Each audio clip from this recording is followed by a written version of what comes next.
बिस्मिल्लाहिर्रहमानिर्रहीम, अस्सलाम वालेकुम। Construction guide by Asim Minhas में खुश आमदीद। आज की इस वीडियो के अंदर हम बात करेंगे कि आने वाले दिनों में सीमेंट का रेट कम होगा, ज़्यादा होगा या इसी रेट पर सीमेंट ठहरा रहेगा। जब भी कोई बंदा मकान बनाने का इरादा करता है तो उसके जहन में यही होता है कि कंस्ट्रक्शन मटीरियल का जो प्राइसेस हैं वो क्या चल रही हैं। इसी सिलसिले में हमने ये चैनल बनाया हुआ है जिसमें आपको कंस्ट्रक्शन मटीरियल से रिलेटेड ताज़ा तरीन खबरें भी देते हैं और साथ साथ आपको जो कंस्ट्रक्शन की टिप्स हैं उसके मतलब भी आपको आगाही देते रहते हैं, ताकि जब भी आप घर बनाएं तो आपके साथ किसी किस्म का धोखा फ्रॉड ना हो। इसी तरह जो लेबर के काम में गलतियां होती हैं वो भी ना हों।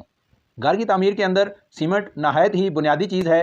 मिसाल के तौर पर सबसे ज़्यादा जो ज़रूरी आपको चीज़ें चाहिए होती हैं उसमें सीमेंट, सरिया, रेत, बजरी और ईंटें, ये चीज़ें आपके पास मौजूद होंगी। और आपकी लेबर यानी अगर आप डायरेक्ट अपने मर्ज़ी से काम करवाना चाह रहे हैं तो फिर आपको मिस्त्री मजदूरों की ज़रूरत पड़ेगी, अदरवाइज़ आप कोई ठेकेदार हायर कर सकते हैं।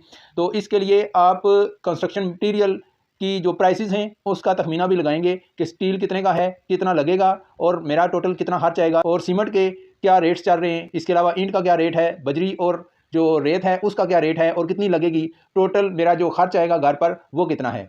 यानी सीमेंट आपके मकान में नहायत ही बुनियादी चीज़ है घर की कंप्लीशन के लिए। जिस तरह के आपको मुल्की हालात का पता है कि चीज़ों की कीमतों में बहुत तेज़ी के साथ इजाफा हो रहा है और हर सुबह चीज़ों के जो रेट्स हैं वो ऊपर ही ऊपर जा रहे हैं। और गुज़श्ता पिछले 2 से 3 हफ्ते में आपने देखा है कि कंस्ट्रक्शन मटीरियल की प्राइसेस और दूसरी इजनास हैं जो खाने पीने की अशिया हैं, ग्रॉसरी है, उसकी प्राइसेस के अंदर भी बहुत ही ज़्यादा इजाफा हो चुका है। इसकी जो मेन वजह है वो है पेट्रोल और डॉलर, क्योंकि मुल्क के अंदर जो रुपए की कदर है उसमें कमी आ रही है और डॉलर जो है वो दिन ब दिन तगड़ा हुए जा रहा है, जिसकी वजह से अशिया की जो प्राइसेस हैं वो बहुत ज़्यादा ऊपर जा रही हैं। अगरचे कंस्ट्रक्शन इंडस्ट्री के अंदर अभी ये तनज़ली का शिकार है, अभी इतना ज़्यादा तेज़ी के साथ काम नहीं हो रहा, यानी जो तरक्याती प्रोजेक्ट्स हैं वो भी रुके हुए हैं। और इसके अलावा जो पब्लिक अपना घर बना रही है, ज़्यादातर लोगों ने काम रोक दिए हैं। काम रोकने की 2 मेन वजूहत हैं कि वो लोग जिन्होंने काम स्टार्ट किया हुआ था उनके पास पैसे शार्ट हो गए हैं, जिसकी वजह से अभी वो पैसों का अरेंजमेंट करेंगे और फिर दोबारा से अपने घर को कंप्लीट करेंगे।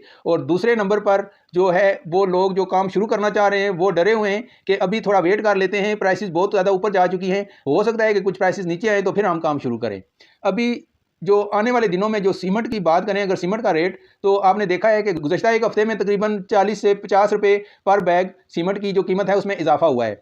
और जबकि ये इजाफा जो मतवक्को था वो तकरीबन 80 से 90 रुपये मिनिमम था कि इतना इजाफा इसके रेट में हो जाएगा, लेकिन इतना नहीं हुआ। लेकिन अब दोबारा से खबरें ये आ रही हैं कि पेट्रोल की प्राइस ऊपर जाएगी।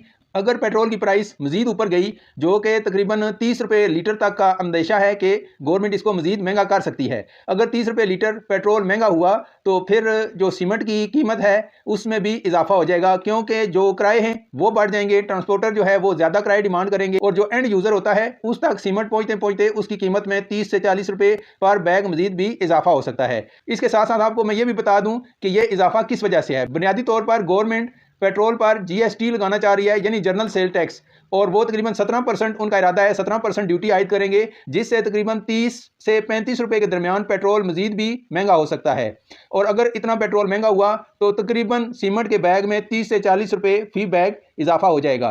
तो ये थी छोटी सी इंफॉर्मेशन, मैंने सोचा मैं आपके साथ शेयर कर दूं। अगर आपको ये वीडियो अच्छी लगी है तो बराए करम इसे लाइक और शेयर कर दीजिए, और अगर आपने अभी तक मेरे चैनल को सब्सक्राइब नहीं किया तो बराए करम इसे सब्सक्राइब कर दीजिए, ताकि कंस्ट्रक्शन से मुतल्लिका और कंस्ट्रक्शन मटीरियल से मुतल्लिका इंफॉर्मेशन आपको बर वक्त मिलती रहें। अभी तक के लिए इतना ही। अपने मेज़बान आसिम मिनहास को इजाज़त दीजिए। इंशाल्लाह नई वीडियो में नए टॉपिक के साथ दोबारा आपकी खिदमत में हाजिर होंगे। अपना बहुत सारा ख्याल रखिएगा। अल्लाह हाफिज़।